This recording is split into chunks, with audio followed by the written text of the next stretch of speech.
Hello students, तो देखिए इस वीडियो में हम करेंगे एक्सरसाइज 8.1 का फोर्थ क्वेश्चन। तो चलिए देखते हैं इसमें क्या दिया हुआ है। हमें इसमें दिया हुआ है given 15 cot a equals to 8 and हमें इसके बिहाफ पे फाइंड करना है साइन a की वैल्यू एंड सेक a की वैल्यू। देखिए इस क्वेश्चन में मैं एक चीज आपको सिखा दूं कि जब भी हमारे पास सिर्फ एक ही एंगल की बात हो रही है, देखिए यहाँ पे सभी ट्रिग्नोमेट्रिक रेशियो के आगे सिर्फ एक ही एंगल है, angle A angle A angle A. तो इस केस में हमें ट्राइंगल बनाने की जरूरत नहीं है, हम बिना ट्राइंगल बनाए भी इसको सॉल्व कर सकते हैं। देखिए कैसे।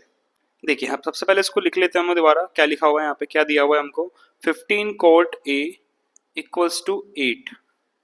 तो यहाँ से cot a की वैल्यू चाहिए मेरे को, तो cot a equals to 8। cot a के साथ 15 मल्टीप्लाई में तो इक्वल के इधर आएगा तो ये डिवाइड में आ जाएगा।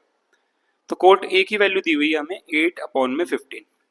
देखिए यहाँ पे मैं लिख लेता हूँ पंडित बद्री प्रसाद हर हर भोले। जैसा कि हमको पता है कि ये किस किस के बराबर होता है, ये साइन के बराबर, ये कॉस के बराबर, ये टेन के बराबर, और ये इसका अपोजिट होता है कॉसेक, ये सेक और ये कॉट।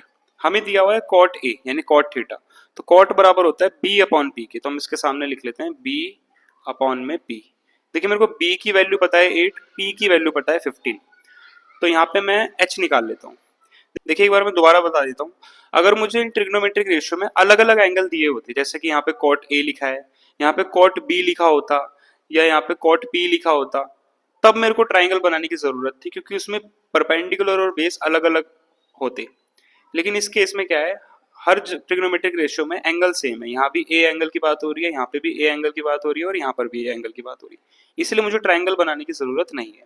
तो चलिए देखते हैं। b की वैल्यू हमें पता है 8 और p की वैल्यू पता है 15। हमें किसकी वैल्यू नहीं पता है, h की। तो यहाँ से पहले h निकाल लेता हूँ मैं। h सिंपल वैसे ही पाइथागोरस थ्योरम से h square equals to p square plus b square.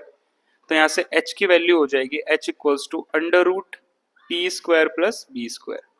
तो यहाँ से h इक्वल्स टू p की जगह, p की वैल्यू कितनी है हमारे पास 15, तो p की जगह 15 का होल स्क्वायर प्लस b की जगह 8 का स्क्वायर। तो h इक्वल्स टू 15 का स्क्वायर होता है 225 प्लस 8 का स्क्वायर होता है 64। यहाँ से h इक्वल्स टू इन दोनों को प्लस करेंगे तो यह आएगा 289। और जैसे कि हमको पता है 289 का रूट होता है 17। तो यहाँ से h की वैल्यू आ गई हमारे पास 17। हमें फाइंड करना है sine a and sec a की वैल्यू। तो जैसे कि हमें पता है कि साइन a यानी साइन थीटा बराबर होता है p अपॉन h, तो हम लिख लेते हैं p अपॉन में h। तो p की वैल्यू कितनी है 15 एंड h की वैल्यू हमारे पास आई है 17। तो साइन a की वैल्यू हो गई हमारे पास 15 अपॉन में 17। देन सिमिलरली हम सेक a की वैल्यू निकाल लेंगे। सेक a यानी सेक थीटा किसके बराबर होता है h अपॉन में b। तो हम लिख लेंगे h अपॉन में b। h की वैल्यू हमारे पास आई है 17 एंड b की वैल्यू हमारे पास है 8। तो हमारे सेक a की वैल्यू हो जाएगी 17 अपॉन में 8। ये हमारा आंसर।